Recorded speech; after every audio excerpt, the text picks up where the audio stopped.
hello everyone ल हेर्नुहोस् मेरो दिदीको न्यू बेबी आज चाहिँ न्यू बेबीको चाहिँ नाम राख्ने दिन आज चाहिँ हाम्रो न्यू बेबी चाहिँ 11 दिन भएको छ त्यसैले आज चाहिँ हाम्रो बेबीको नाम चाहिँ राख्न गइरहेको छ आजबाट चाहिँ हाम्रो बेबीको नाम चाहिँ बेबीलाई चाहिँ आजबाट हामीले नामबाट बोलाउँछौँ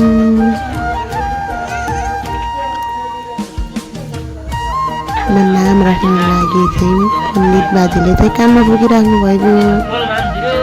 बेबीको नाम एकचोटि बोकेर हुँदैन नि त दुईचोटि बोक्नुपर्छ अरे दुईटै कानमा त्यही भएर हाम्रो बाबुले चाहिँ पण्डित बाजेले चाहिँ पुग्नु भएको छ